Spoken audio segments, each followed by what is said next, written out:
Welcome everyone to the very first podcast from A Nurturing Space. My name is Lisa Annette Wallace. I am beyond excited to be launching my little business because I believe that there is so many women out there today who are struggling to prioritise their time for self-care or filling up their own cup in their lives. A Nurturing Space has come to life because I want to live in a world that encourages women to create those nurturing self-care spaces within those busy lives so that we can all actually live that nurtured, nourished and empowered life that we truly, truly deserve. So in my mind, there was never any better way to launch this mission than to introduce you to one of the amazing women that I have in my life, the lovely Honor Newman. I came to know Honor about 2 years ago. Honor is a practicing psychologist, author, Women's Circle facilitator, business coach, wife and mum of 2 gorgeous children. I'm so excited and grateful to welcome you here today, Honor. Hi Lisa, thank you so much for having me on the podcast.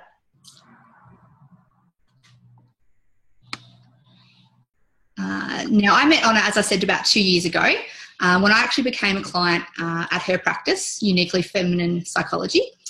I don't mind sharing that with you. I was actually at the time recovering from burnout. So both physically and mentally, I'd burnt myself out in my career. So we decided to make a tree change to the beautiful Dandenong Ranges in Melbourne to really just push the reset button on our lives. And for me, hopefully to recover enough to fall pregnant so that we could become parents. Honor is one of the amazing women and professionals that I've come to work with who have supported and encouraged me to understand that a holistic approach to wellness and self-care is so vital.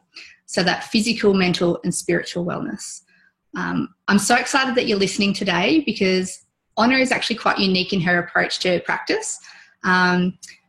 Because Honor, you're actually very aware that for women, vulnerability is our greatest strength.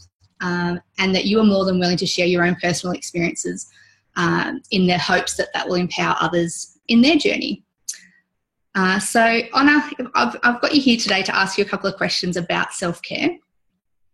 I'm just going to spotlight you so everybody can see you as well. There we go. There's Honor. So, Honor, I'd like to start by asking you, what is self-care to you and why does it seem to be such a challenge for women particularly? So self-care to me is looking after our own needs, as you said, on many levels, like physical, emotional, spiritual. And I think it's a struggle for many women because of the way that we've been conditioned.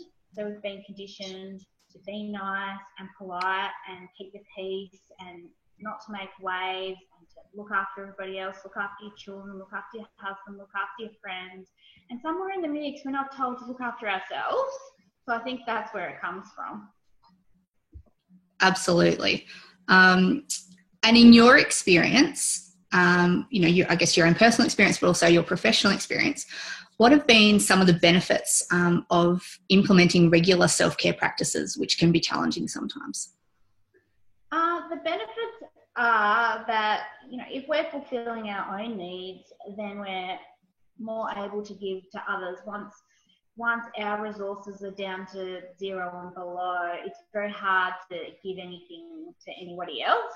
And also it makes us feel good. If we're looking after ourselves, if we're going to the gym and we're eating well and we're socialising and we're feeling good about ourselves, then that's great for us. We feel good and then everyone around us feels good too. Absolutely. Now, the thing I love about your book, Honor, it's called Killing the Perfectionist Within.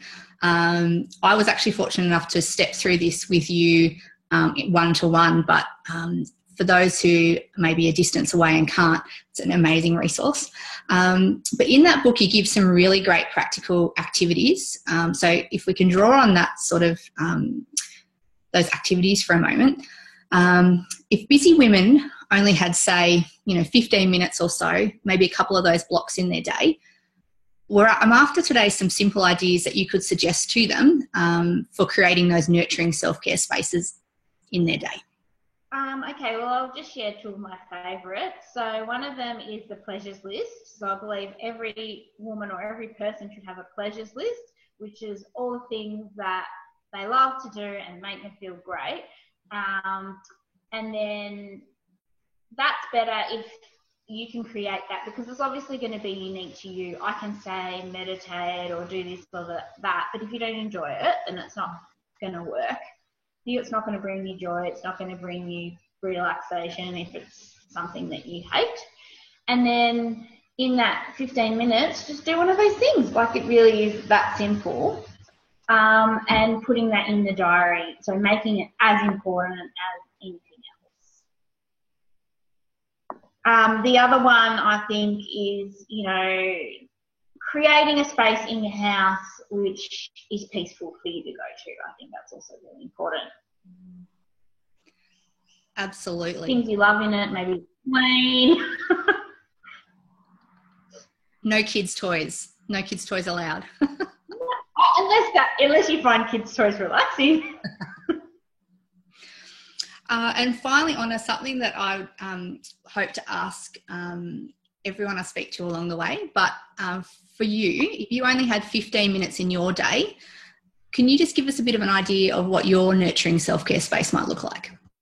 Well, for me, variety is the spice of life. So it's never going to be one thing. But one of the things that I really like to do is, my peaceful space is my bedroom, and I've got a really nice view out of my window.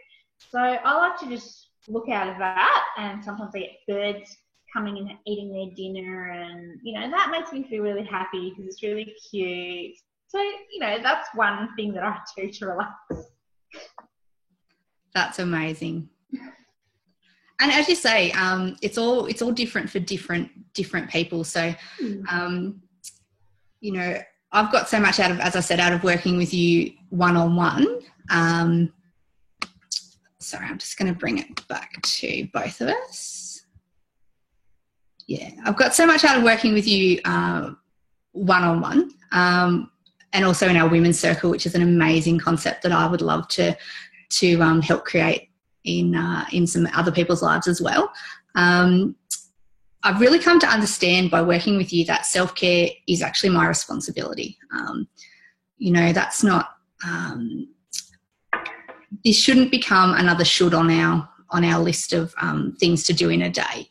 It's not another part of your daily grind, rather something that you absolutely deserve, and we actually need to stay well. So with your suggestions today, we can see that it does take different forms for different people. What works for me isn't necessarily what's going to work for you, but I love that you're able to give us some really simple, practical tips. But most importantly, in my experience, I feel that self-care is actually about showing yourself as much kindness as we show other people on an absolute daily basis. Yeah, absolutely. It's that self-care, that self-compassion, that self-kindness. So thank you so much for joining us today, Honor. I'm so, so grateful. This is the way I get to start my year. But if you'd like to find out a bit more about Honor, her book, or she's actually got a new 6-week online coaching course coming up called From Perfect to Peace, which I will definitely be checking out. You can see more information at honornewman.com. But I'll also be popping up on my new Facebook page, A Nurturing Space, Self-Care for Wellness, this podcast. And I hope that because you've joined us today, you've actually seen, I've put this up on my page a couple of times, but that amazing stuff does actually happen when women support each other and they get together. And that you might be inspired to create a nurturing space in your life. Because you too, watching out there today, truly deserve to live a nurtured, nourished and empowered life. Thank you very much.